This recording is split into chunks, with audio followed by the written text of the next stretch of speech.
MCU එකේ ඉන්න බලවත්ම චරිතය කවුද කියලා හැව්වොත් අදටත් ගොඩක් අය කියන්නේ තෝර්, සෙන්ට්‍රි, ස්කාලට් විච් නැත්තම් කැප්ටන් මාවල් කියලා. ඔව් ඒගොල්ලෝ මාරම පවර්ෆුල් තමයි. ඒකේ කිසිම කතාවක් නැහැ. හැබැයි ඔයාලා දන්නවද?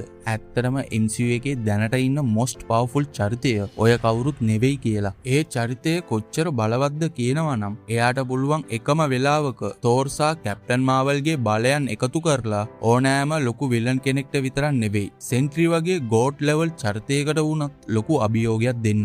හැබැයි තියෙන ලොකුම ප්‍රශ්නය කියන්නේ මේ චරිතේ සීක්‍රට් ඉන්වේෂන් සීරීස් එකෙන් පස්සේ මුළු MCU එකෙන්ම හතුරුදාන් වෙලා තියෙන එක.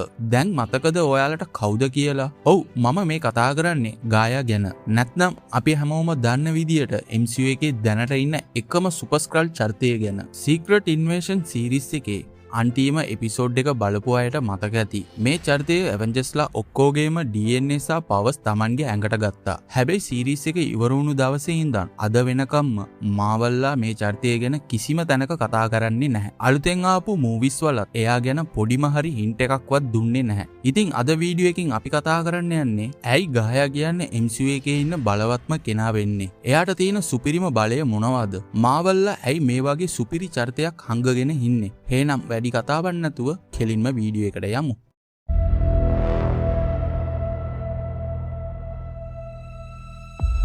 හරි අපි මුලින්ම බලමු මේ ගහයට මෙච්චර ලොකු බලයක් ලැබුණේ කොහොමද කියලා. මේක පටන් ගන්නේ Avengers Endgame movie එකේ ලොකුම යුද්ධයෙන් පස්සේ. මතකනේ Thanos එක්ක කරපු ඒ ලොකුම සටන. ඒ සටනේදී Avengersලා වගේම Thanosගෙන් පැත්තේ හිටපු හැම විලන්ස්ලාගේම ලේසා DNA පස් වලට එකතු වුණා. මෙන්න මෙතනදී Nick Fury මාරම කපටි වැඩක් කරනවා. එයා තනියම නෙවෙයි ස්ක්‍රල් ඔත්තුකරුවන් පාවිච්චි කරලා ඒ යුද්ධයේ සිද්ධ වුණු තැනින් හැමෝගේම DNA රාසින්ම එකතු කරගන්නවා.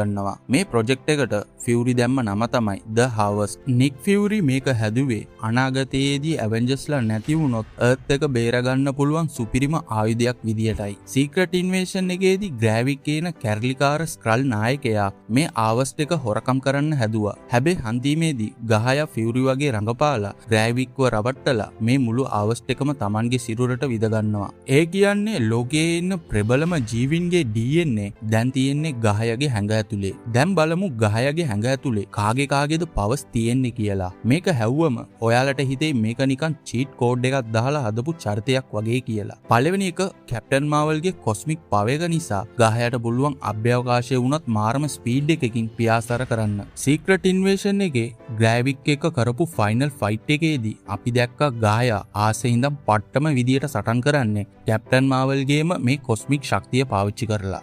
දෙවෙනි එක තෝර්ගේ ලයිට්නින් පවර් එක වගේම හල්ක්ගේ සහ ටානොස්ගේ තියෙන සුපර් හියුමන් ස්ට්‍රෙන්ත් එකත් එයාට තියෙනවා. ඒ කියන්නේ ෆිසිකල් ස්ට්‍රෙන්ත් එකේනුත් එයාව වටන්න අමාරුයි. තුන්වෙනි එක ඈන්ට්මෑන් මූවි එකේ හිටපු ගෝස්ට්ගේ ක්වොන්ටම් ෆේසිං බලය නිසා ගායාට පුළුවන් ඕනෑම තද බිත්තියක් හෝ ඝන ද්‍රව්‍යයක් අස්සින් රිංගලා යන්න. සටන් කරනකොට හතුරන්ට එයාව අල්ලන්නවත් බෑ. ඒ වගේම ටානොස්ගේ ගෝලයා වුණු කෝවස් ගැලිව්ගේ DNA නිසා එයාට තුවාල වුණත් ක්ෂණිකව සුව වෙන හීලින් ෆැක්ටර් එක ලැබිලා තියෙනවා. හතරවෙනි එක Guardians of the Galaxy එකේ ඉන්න මැන්ටිස්ගේ එම්පතික් බලය පාවිච්චි කරලා ගහයට පුළුවන් ඕනෑම කෙනෙක්ව එක තප්පරෙන් නිදි කරවන්න. ඒ වගේම එබෝනිමේව්ගේ ටෙලිකයිනිසිස් බලය. ඒ කියන්නේ Tamanගේ සිතුවිල්ලෙන්ම ඕනෑම බර දෙයක් උඩ යවන්න හෝ ඔලවන්න පුළුවන් බලයක් එයාට තියෙනවා. හිතලා බලන්න මේ වගේ බලයන් 20කට වඩා එකම හැඟක තියෙනකොට තෝර්ට වුණත් එයාව ලේසින් පරද්දන්න බෑ. සෙන්ට්‍රි වගේ කෙනෙක් වුණත් ලොකුම අභියෝගයක් දෙන්න පුළුවන් එකම කෙනා ගහයා විතරයි. හැබැයි යාළුවනේ මෙතනදී පොඩි රාසක් තියෙනවා.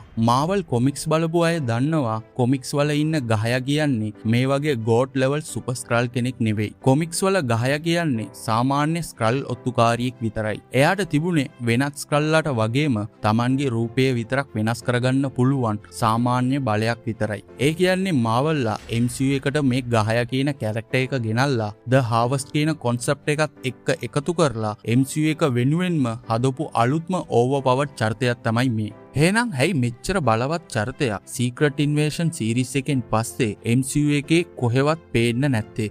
සීරිස් එකේ හන්ටීම හරියේදී අපිට පෙන්නනවා UK වල MI6 රහස් ඔත්තු සේවයේ හෙඩ් වෙන සෝනියා ෆෝල්ස්වෝත් ගායාව හම්බ වෙන්න එනවා. ඔවුන් දෙන්න අග්‍රිමන්ට් එකකට එනවා අර්ත් එකේ ඉන්න අසරණ ස්ක්‍රල් මිනිසුන්ව බේරගන්න සහ ඔවුන්ට ආරක්ෂාව දෙන්න එකතු වෙලා වැඩ කරන්න. ඇත්තටම කිව්වොත් ඒ සිදුවීමෙන් පස්සේ ගහයා දැනට ලන්ඩන් වල රාසිගතව වැඩ කරගෙන ඉන්නවා කියලා තමයි අපිට හිතන්න වෙන්නේ. හැබැයි කොමික් ෆෑන් කෙනෙක් විදියට බැලුවොත් මාවල්ලාට මෙතනදී ලොකු වැරදීමක් වුණා. මාවල්ලා සීක්‍රට් ඉන්වර්ෂන් සීරීස් එකේ ක්ලයිමැක්ස් එක ලොකුවට පෙන්වන්න හිතලා ගායාව ඕනාවට වඩා ඕවර්පවර්ඩ් කරා. දැන් තියෙන ප්‍රශ්නය එයාව ඊළඟට එන සාමාන්‍ය සටනකට දැම්මොත් කිසිම ලොජික් එකක් නැති වෙනවා. උදාහරණයක් විදියට අලුත් කැප්ටන් ඇමරිකා මූවිස් වලට ගායා ආවොත් එයාට තනියම විනාඩි 5න් හැම ප්‍රශ්නයක්ම විසඳන්න පුළුවන්. අන්න ඒ නිසායි මාවල්ලා දැනට එයාව කිසිම ප්‍රධාන කතාවකට ගාව ගන්නේ නැතුව පැත්තකට කරලා තියෙන්නේ. හැබැයි අපිට ගහයව සදහටම අමතක කරන්න බෑ. මොකද ඉස්සරහට එන්න තියෙන MCU එකේ ලොකුම මූවිස් දෙකක් තමයි Avengers Doomsday සහ Secret Wars. මේ මූවිස් වලදී ඇවෙන්ජර්ස්ලාට සටන් කරන්න වෙන්නේ මුළු මල්ටිවර්ස් එකටම තර්ජනයක් වෙන ඩොක්ටර් ඩූම් එක්ක.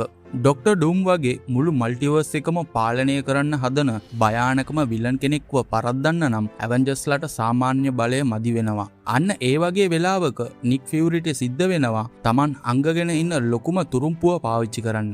මල්ටිවර්ස් එක බේරගන්න කරන ඒ මහා යුද්ධයේ ගායාගේ සුපර් ස්ක්‍රල් බලය අනිවාර්යෙන්ම ලොකු පෙරලියක් කරයි කියලා අපිට බලාපොරොත්තු වෙන්න පුළුවන්. නමුත් ඒක ෂුවර් එකක් නෑ. ඉතින් ඔයාලා මොකද හිතන්නේ?